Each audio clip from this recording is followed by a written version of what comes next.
posted my Pokemon bath bomb video, a lot of you guys told me that you love Dragon Ball Z, so I wanted to do something Dragon Ball Z for you guys. After several failed attempts, I made a mistake that ended up being the answer, so I can't wait to share exactly what that is with you guys. So let's just jump right into it.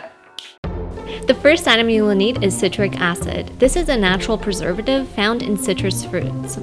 You also need some cornstarch, which is going to keep your bath bomb together. When you mix the citric acid with baking soda, this is what's going to create the fizzing effect. You will need yellow and red food coloring, and plastic ornaments that you can find at your local crafting store. You can also find these miniature clay cutters at your crafting store as well. You will need 6 tablespoons of cornstarch, 6 tablespoons of baking soda, and 3 tablespoons of citric acid. This is going to make one bath bomb, but of course you can always increase the amount of ingredients if you want to make more.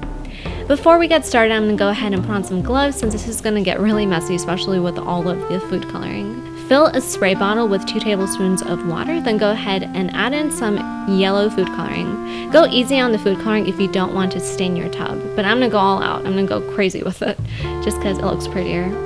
Mix up your ingredients, then go ahead and set a little bit of the powder aside. This extra bowl is going to make up our red stars later. And to the left here, I added the food coloring straight to the bowl. You can also do that. It'll help to strengthen the color. So you're basically just going to go ahead and slowly add in the colored water and tint it slowly. You don't want this to be too wet. You want it to be like wet sand. As soon as you can kind of scrunch it up like that and make a piece like that, that means you're done. You don't have to keep adding more water. Next, we're adding some red food coloring to our spray bottle, and we are going to start tinting our other bowl of powder. This is going to make up our stars. Pay attention to not add too much water once again, otherwise your bath bomb will not stay together. Add some yellow to one of your caps, then flatten it with the other piece. Then go ahead and add some red inside of it as well. Then once again, you're going to go ahead and flatten it. Once you do this, you're going to go ahead and start stamping your stars in. The reason why we created 2 layers of colors is because when you stamp in your cutter, what happens is the top layer of the powder caves in and it kind of destroys the star. But what happens is if we add a different color on top of it, then that color ends up caving in, and that's what we want. We want the red to go into our star. So and that way, this is what works. This was what was kind of tricky when I was trying to make this work, you know? Like, this was something that I totally just figured out as I was making a bunch of mistakes. But yeah, we're still going to create a bunch of stars. You can make as many stars as you want, and after every star, fill it in with a little bit of red powder, then go ahead and just flatten it every time. That's basically what you're doing here.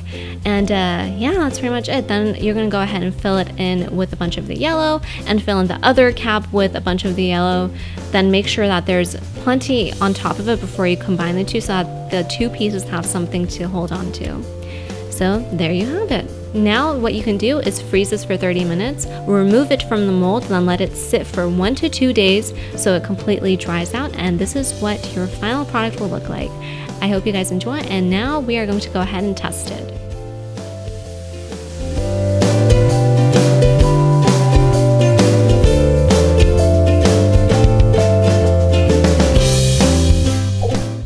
I hope that you enjoyed this video, and I hope you guys give this a try, and if you do give it a try, please share with me on social media using the hashtag DIY with Sophie. I love seeing your recreations. It's so exciting for me because I feel like we're in like this club just doing this fun activity together, and it's just really cool. And also be sure to follow me on Instagram, Twitter, and Facebook, and again Snapchat at SofiaStyled. I will see you on Wednesday with a new video, so stay up to date with my channel and have a beautiful day. Keep styling.